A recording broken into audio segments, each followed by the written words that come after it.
बिस्मिल्लाहिर्रहमानिर्रहीम। अस्सलाम वालेकुम। आज आपके लिए एक नई वीडियो लेके आया हूँ। इस वीडियो के अंदर हम बात करेंगे लार्प के बारे में कि लार्प क्या होता है और इस सॉफ्टवेयर को हम कैसे यूज़ कर सकते हैं। LARP stand for logic of algorithms for resolution of problems.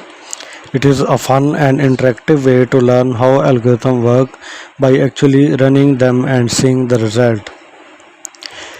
इससे पहले वीडियो में हमने देखा था किस तरह के हम कोई हमारा एल्गोरिथम है, बेशक वो फ्लो चार्ट में है या सूडो कोड में है। फ्लो चार्ट क्या होता है, विजुअल ग्राफिक्स होते हैं हमारे, जो भी प्रॉब्लम होता है उसको सॉल्व करने के। इसी तरह जो सूडो कोड होता है उसके अंदर हम प्लेन इंग्लिश में लिखते होते हैं। फिर हमने पढ़ा था कि इनके ऊपर हम मैनुअली टेस्ट कर सकते हैं ड्राई रन के ज़रिए से या फिर सिमुलेशन के ज़रिए से। तो अब जो है जो हमारा एल्गोरिदम है इसको हम एक सॉफ्टवेयर है लार्प, इसके ज़रिए से भी एल्गोरिदम जो है उसको अपना लिख सकते हैं और उसको चेक कर सकते हैं। इसमें कोई एरर तो नहीं है, लॉजिकल एरर तो नहीं है। तो think of it as a playground where you can experiment with different algorithm, understand how they process data। तो आप ऐसे समझें कि लार्प एक जो है आपके लिए एक प्ले ग्राउंड है जहाँ पे आप मुख्तलिफ़ किस्म के एल्गोरिदम लिख के उनको हम टेस्ट कर सकते हैं। तो अब लार्प इम्पोर्टेंट क्यों है, अंडरस्टैंड हाउ एल्गो वर्क। इससे एक तो ये पता चलता है कि एल्गोरिदम हमारा सही वर्क कर रहा है या नहीं कर रहा है या किस तरह वर्क करेगा। See the effect of different input on the output. मुख्तलिफ इनपुट ऐड करने से हमारे पास आउटपुट जो है वो आएंगी, डिफरेंट आएंगी, तो उनको भी हम आसानी से देख सकते हैं। Practice writing and improving your on algorithm. इससे हमें एल्गोरिदम लिखने में भी एक प्रैक्टिस होती है और हमारा नेक्स्ट टाइम हमारे पास कोई प्रॉब्लम आता है तो इसका एल्गोरिदम जो है वो आसानी से लिख सकते हैं। फिर बात करते हैं सूडो कोड, ये किस तरह जो है वो लिख सकते हैं लार्प सॉफ्टवेयर के अंदर। स्टार्ट आपने लिखना है, यहाँ पे स्टार्ट वर्ड लिखना है और राइट इंटर राइट जो कमांड होती है, ये स्टार्ट राइट रीड राइट ये सब कमांड्स हैं। ठीक है, ये कमांड जो हैं और लार्प सॉफ्टवेयर को बताते हैं कि अब आपने ये करना है। राइट का मतलब है कि आपको लिख के दिखाएगा, कोई आपको आउटपुट देगा। रीड का मतलब है उसने इनपुट आपसे लेनी है। तो इस तरह ये लार्प एक सूडो कोड लार्प के अंदर लिखा जा सकता है। तो ये भी मैं आपको करके दिखाऊंगा सॉफ्टवेयर के अंदर किस तरह करते हैं। फिर उसके बाद फ़्लो चार्ट भी हम बना सकते हैं, वो सारे सिंबल यूज़ कर सकते हैं, पैरेललोग्राम की, रेक्टेंगल की, डिसीजन वाली, स्टार्ट एंड एंड वाली, ये सारी सिंबल हम यूज़ करते हैं लार्प सॉफ्टवेयर के अंदर। तो error identification and debugging. When we write algorithm और create a flow chart in LARP we may some time make mistake called error और बग्स। जब भी हम कोई एल्गो लिख लेते हैं लार्प सॉफ्टवेयर के अंदर, बाज़ औक़ात हमारे से कोई गलती हो जाती है, उस मिस्टेक को कहते हैं एरर आ गया या बग है कोई। ठीक है, these mistake can prevent our algorithm from function correctly. तो ये जो एरर्स होते हैं या बग्स होते हैं ये हमारे एल्गो को फंक्शनैलिटी जो एक्चुअल उसकी फंक्शनैलिटी होती है वो परफॉर्म नहीं करने देते। Error handling and debugging are process that help us find and fix these errors. तो एरर हमने पीछे एक लेक्चर चैप्टर में पढ़ा भी था कि किस तरह जो एरर उनको हैंडल किया जाता है, उनकी डिबगिंग की जाती है। वो एरर हैंडलिंग जो है हमें हमारे एरर को दूर करने में मदद करती है। फिर एरर जो है उनकी कुछ टाइप्स होती हैं, कुछ सिंटैक्स एरर होते हैं, जैसे कि these error occur when we write something incorrectly in an algorithm or flow chart, for example missing a step or using the wrong symbol। तो ये सिंटैक्स एरर है, ये जब इस तरह की कोई मिस्टेक करते हैं सॉफ्टवेयर के अंदर तो हमें खुद ही बता देता है कि भाई आपने ये गलती की है, तो होता है syntax error. Run time error क्या होता है, these happen when the algorithm or flow chart is being executed। यानी कि जो रन टाइम एरर मतलब आपने कोई ऐसी मिस्टेक कर दी है मतलब जो प्रोग्राम चल ही नहीं सकता। फॉर एग्जाम्पल आपने कोई नंबर जो है 0 से डिवाइड कर दिया तो आप वो कहते हैं इसका मुझे आंसर चाहिए। आप अपने कैलकुलेटर पे देखें 0 डिवाइड बाई 6 लिखें या कोई भी नंबर लिखें तो वो आपको जो कहेगा कि ये अनडिफाइन है या एरर आ जाएगा इस तरह का। ठीक है, तो इस तरह के जो एरर होते हैं उनको कहते हैं रन टाइम एरर। फिर होते हैं logical error. These are mistakes in the logic of the algorithm that cause it to behavior incorrectly, for example using the wrong condition in a decision step। तो logical error इस तरह के होते हैं कि जिसके अंदर हमने फॉर एग्जांपल हमने दो नंबर्स को ऐड करना था, लेकिन हमने गलती से वहाँ पे माइनस का साइन ऐड कर दिया। अब वो सॉफ्टवेयर को तो माइनस, उसको तो नहीं पता हमने प्लस ऐड करना था, उसने तो यही समझेगा कि आपने जो माइनस ऐड करना था और आपने माइनस ऐड कर दिया, तो अब वो आपका माइनस के हिसाब से आंसर देता जाएगा और आप सोचते रहेंगे कि ये मैं प्लस कर रहा हूँ तो एरर मुझे माइनस में क्यों आ रहा है। तो इस तरह के जो एरर होते हैं, जो हम एरर करते हैं, ह्यूमन बींग्स एरर करते हैं, ये लॉजिकल एरर होते हैं। इसमें सॉफ्टवेयर की मिस्टेक नहीं होती, इंसानों की ज़्यादा मिस्टेक्स होती है। ये एरर जो है आइडेंटिफाई करना थोड़े मुश्किल होते हैं, क्योंकि इसके लिए आपको स्टेप बाय स्टेप सारा कोड समझना पड़ता है। फिर आते हैं debugging technique, trace the step, go through each step of your algorithm और फ्लो चार्ट से identify where it goes wrong. क्या करना है, आपने जो भी आपने एल्गोरिथम लिखा हुआ है उसके step by step her line को पढ़ते जाएं, देखें कि इसके अंदर कहाँ पे मिस्टेक है। एक तरीका ये है डिबग करने का। डिबग बग होता है एरर, डीबग होता है उस एरर को ख़त्म करना, डिबगिंग करना, उसको आइडेंटिफाई करना। यूज़ कमेंट्स, राइट कमेंट्स और notes in your algorithm to explain what each part is suppose to do, this can help you spot mistake. जब भी आप कोई प्रोग्राम लिखें तो उसके कमेंट्स लिखें साथ। कमेंट्स का ये फ़ायदा होता है, वह कोई एरर आ जाता है तो आप कमेंट देखते हैं कि मैंने ये प्रोग्राम इसलिए लिखा था। हो सकता है आपने कमेंट्स में ठीक लिखा हो लेकिन आपकी उस लॉजिक में मिस्टेक हो, आपने वहाँ पे प्लस करना, कमेंट में लिखा हुआ है कि मैं नंबर को प्लस कर रहा हूँ, लेकिन आपने जो प्रोग्राम बनाया हुआ है, एल्गोरिथम लिखा हुआ है, उसके अंदर आपने माइनस का साइन डाला हुआ है। तो वहाँ से भी आपको क्लियर हो जाता है कि मैंने यहाँ पे करना क्या था और मैं कर क्या रहा हूँ। फिर आता है check condition, ensure that all condition in decision steps are correct. अगर आपके कोई इस तरह का स्टेप्स ले रहे हैं जिसमें डिसीजंस होते हैं, मतलब यस या नो करना है आपने, अगर दो नंबर बड़ा है एक से तो हमें शो करो कि गुड, अगर दो नंबर बड़ा है एक से तो हमें शो करो गुड। इसी तरह अगर वो हम कोई कंडीशन ऐसी लगा देते हैं, वो कहता है कि दो बड़ा है एक से, हमने तो ये लिखे, आगे कंडीशन हमने लिख दी बैड आ गया हमारे पास, तो इसका भी ये मतलब है कि हमने कंडीशन गलत लिख दी थी, यानी कि हमने तो ये शो करवाना था कि दो बड़ा है एक से, तो वो कहता है रॉन्ग आंसर। हालांकि दो बड़ा ही होता है एक से, लेकिन वो फिर भी रॉन्ग कह रहा है। तो इसमें हो सकता है हमने कोई कंडीशन गलत लगा दी हो, ये भी हमने चेक करना था। इस तरह के जो कंडीशन होते हैं एरर जो, उनको हम सिंपली चेक कर सकते हैं। फिर आता है simplify the problem, break down the algorithm to smaller part and test each part separately. जितने हमारे प्रॉब्लम होता है सबके जो पार्ट्स हैं उनको सेपरेट कर लें, डिवाइड कर लें और हर पार्ट को अलग से आइडेंटिटी चेक करें कि इसके अंदर क्या मिस्टेक होती है। तो यहाँ तक के लिए इस वीडियो में इतनी। अब हम चलते हैं दूसरा सॉफ्टवेयर के ऊपर। तो सॉफ्टवेयर जो डाउनलोड करना है लार्प, आप गूगल पे जाके लिखेंगे लार्प सॉफ्टवेयर, ठीक है, तो आपके सामने कोई वेबसाइट आएगी, वहाँ से मुख्तलिफ़ वेबसाइट आती हैं, मैं ये यूज़ कर रहा हूँ। ये सॉफ्टवेयर यहाँ से डाउनलोड करना है, तो यहाँ पे आप इसको क्लिक करेंगे तो ये डाउनलोड हो जाएगा। मैंने पहले से डाउनलोड किया हुआ है यहाँ पे, तो मैं इसको क्लिक करता हूँ तो ये सॉफ्टवेयर जो है ओपन हो जाएगा। अब जो इसको मैं इंस्टॉल करता हूँ सॉफ्टवेयर को, तो ये इसका आ गया सामने हमारे पास स्टार्ट। ये सिंपल प्रोसेस, आपने यहाँ पे एग्रीमेंट उसको एक्सेप्ट कर लेना है तो नेक्स्ट हो जाएगा। बाकी आप नेक्स्ट करते जाएंगे तो ये सॉफ्टवेयर इजीली इंस्टॉल हो जाएगा। तो अभी ये सॉफ्टवेयर तक इंस्टॉल हो रहा है। जैसे ही इंस्टॉल होगा तो हम इसके अंदर सुडो कोड भी लिखेंगे और फ्लो चार्ट भी बनाएंगे।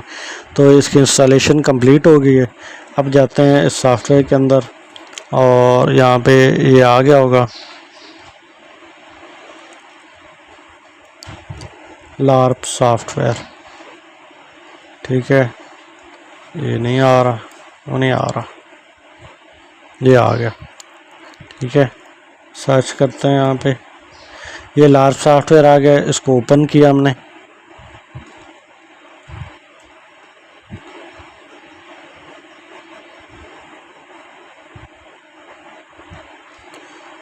तो ये सॉफ्टवेयर हमारे पास ओपन हो रहा है।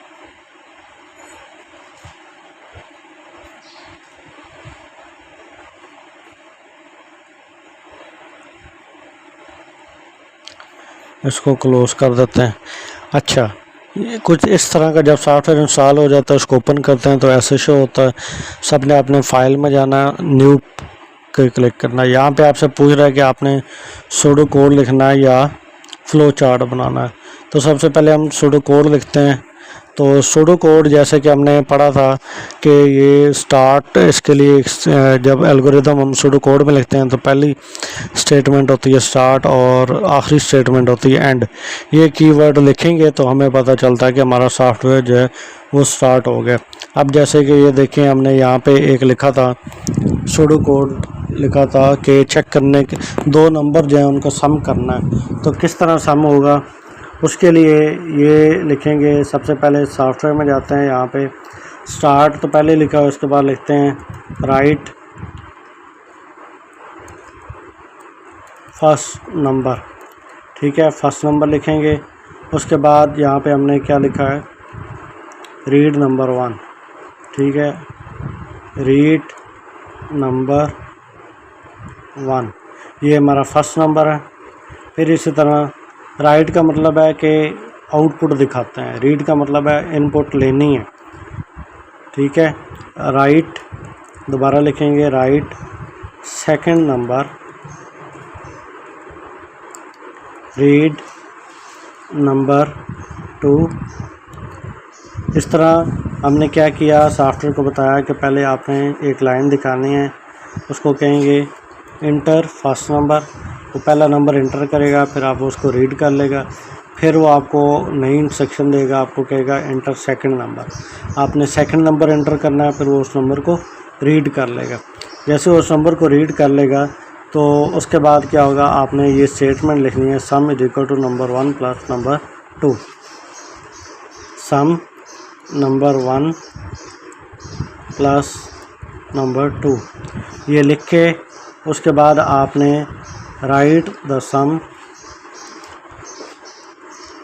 Right the sum of both numbers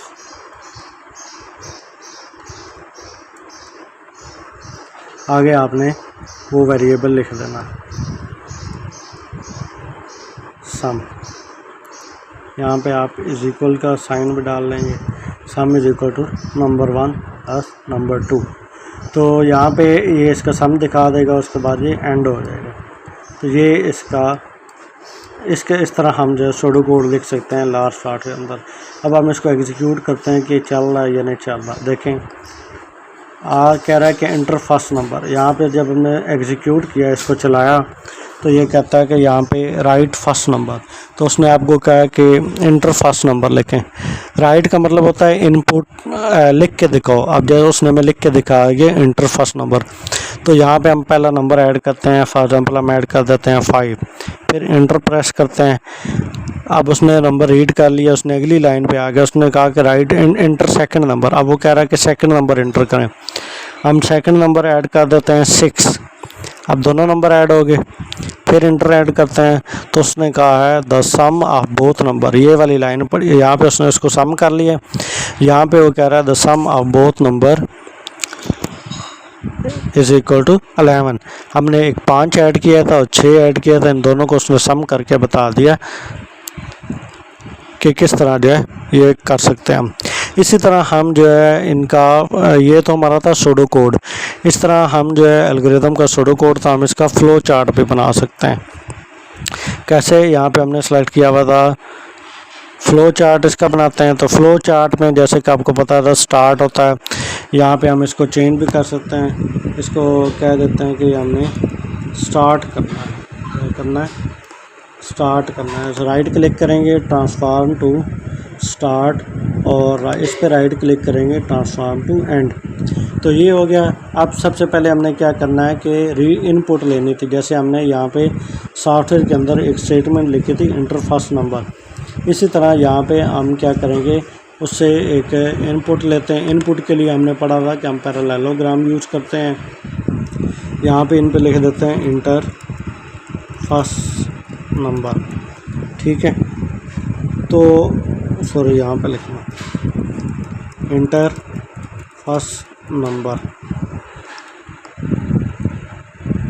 तो ये हमारे पास एक इनपुट आ गई। फिर इसी तरह हम इसको एक और ऐड करते हैं inter second number. Input add करेंगे हम इंटर सेकंड नंबर।